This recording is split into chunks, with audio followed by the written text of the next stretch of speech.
chez les patients carencés, il pourrait y avoir une ostéomalacie symptomatique avec un risque éventuellement d'ostéoporose post-ménopausique qui n'a jamais été démontré.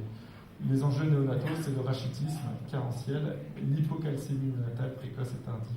Recommandation de la Haute Autorité de Santé, une patiente à risque étendue au bas risque, d'accord, donc tout le monde est d'accord, c'est une prévention par une supplémentation unique au 3e trimestre de 100 000 unités à la 28e semaine.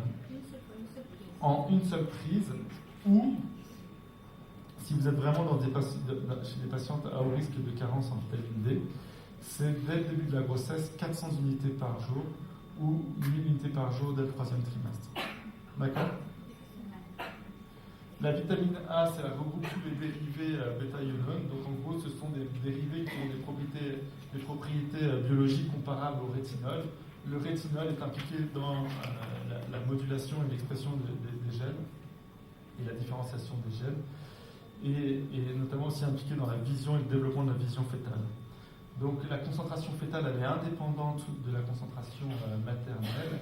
Le bébé arrive à gérer naturellement et de façon indépendante sa concentration en vitamine A.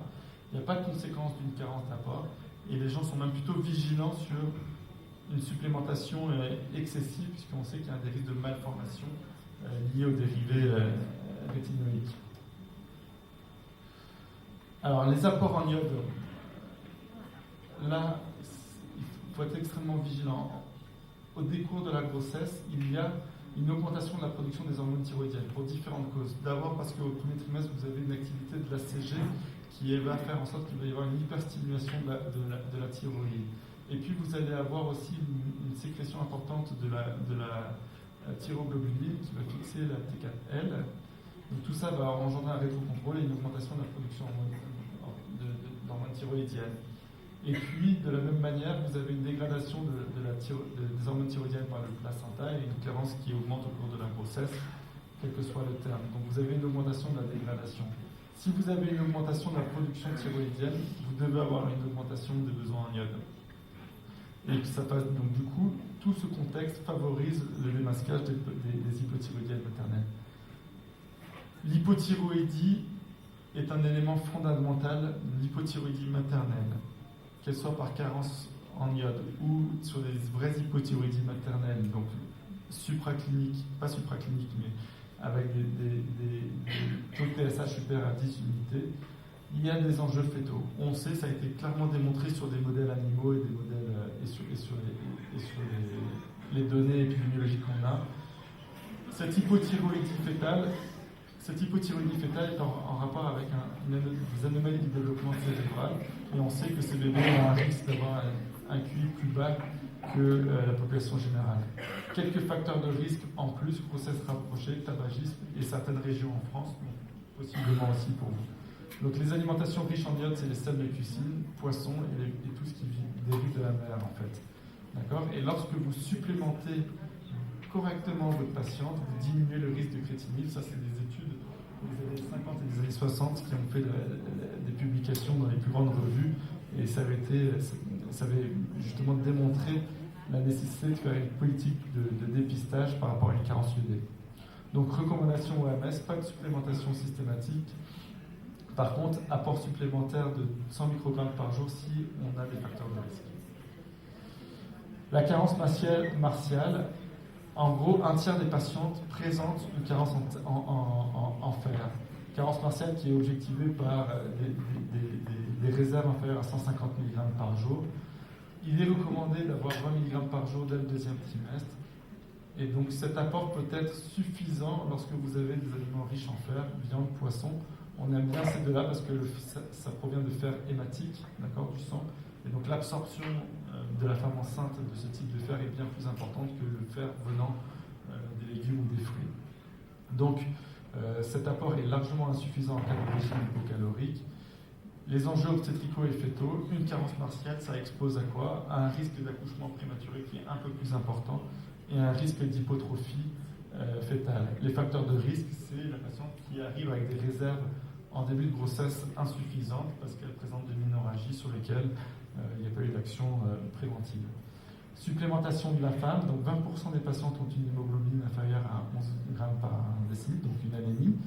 pas de bénéfice démontré sur une population générale. Tout ce que vous allez faire, c'est que vous allez lui exposer à des effets secondaires.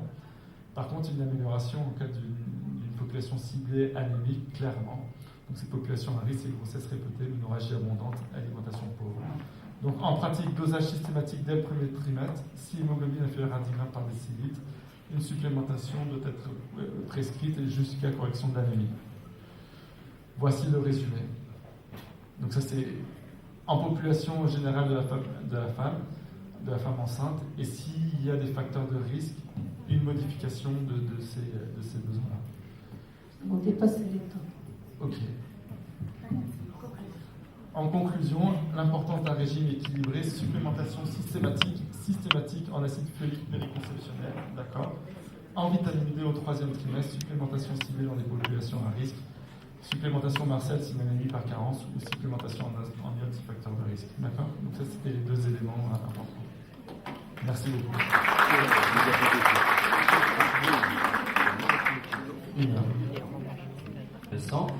Et chers consoeurs, chers confrères, honorables assistance, encore une fois, on saisit l'occasion de remercier les membres du bureau de l'association AMCC qui nous ont permis de nous réunir ici et de continuer notre développement professionnel continu.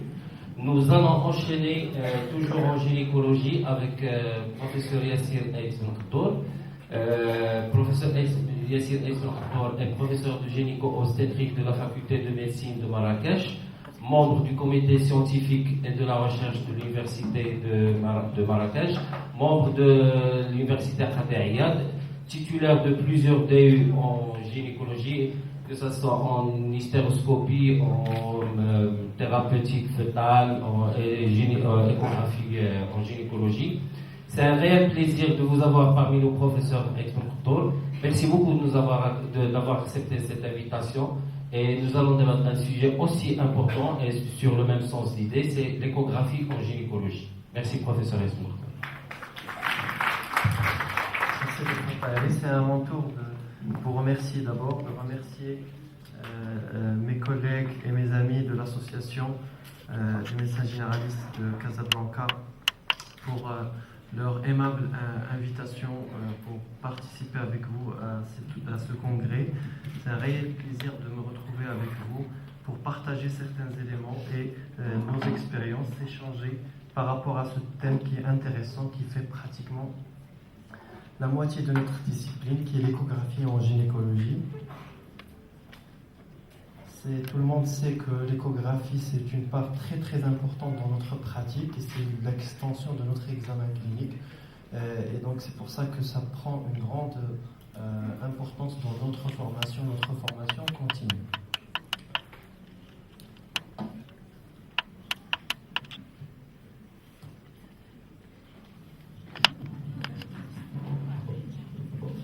Excusez-moi juste 2 secondes pour installer l'ordinateur.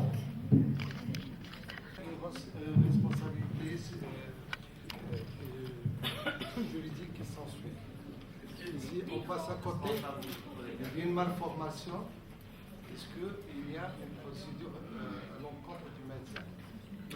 En fait, ce que je vous ai détaillé, c'est pour les angoisses des échographistes. En fait, les malformations que je vous ai détaillées, ce sont des malformations qui sont en rapport avec les pathologies qui peuvent être dépistées par cet examen de dépistage. C'est-à-dire que l'iconographie, tout ce que je vous ai montré, c'est en rapport avec des anomalies de ces 9 coupes qu'on doit iconographier. Donc du coup, lorsque vous avez une malformation en rapport avec ces 9 coupes-là, forcément, vous pouvez être enquiquiné par rapport à ça. Après, imaginons qu'il y a une agénésie partielle du corps calleux, et vous avez montré que vous avez une cavité septale sur une coupe axiale, que le bébé développe à 3 mois, ou à 3 ans, un retard mental, et qu'on fait une IRM, on dit ah tiens, il y a une agénésie partielle, et on dit ah, peut-être que sur le dépistage anténatal, il n'y avait pas montré, on nous a pas montré la course sagittale. Je ne pense pas qu'on aille embêter le médecin par rapport à ça. Vous voyez ce que je veux dire? C'est-à-dire que sont standardisés les examens des 9 coupes. Oui, bien sûr, ces 9 coupes sont standardisées et ces 9 coupes, il faut respecter des critères de qualité. D'accord? Donc ces critères de qualité, je ne vous les ai pas mis parce que je n'en avais pas le temps et pouvez voir par rapport aux 9 coupes. Et bien sûr, vous avez des critères de qualité, comme vous avez des critères de qualité pour les biométries, vous avez des critères de qualité pour l'examen morphologique. Et donc, du coup, il faut respecter ces critères de qualité. Parce que si vous montrez une coupole diaphragmatique, mais pas en ne respectant pas la coupole sagittale, et qui est une dernière coupole, les gens vont dire bah oui, mais vous ne l'avez pas vu parce que vous n'avez pas montré la belle coupe de la coupole sagittale, de la coupole diaphragmatique. Ok.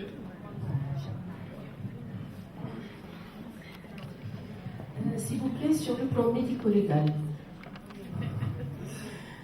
concernant le médecin généraliste, est-ce que ces 9 coupes doivent absolument être détaillées de la même manière?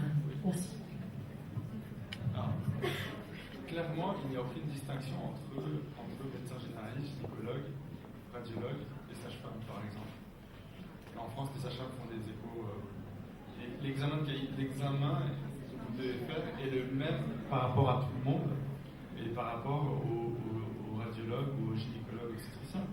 Vous devez faire un examen de dépistage de qualité et cet examen de dépistage de qualité, on vous guide et vous devez iconographier les 9 coupes de la même manière que les autres corps de métier. D'accord?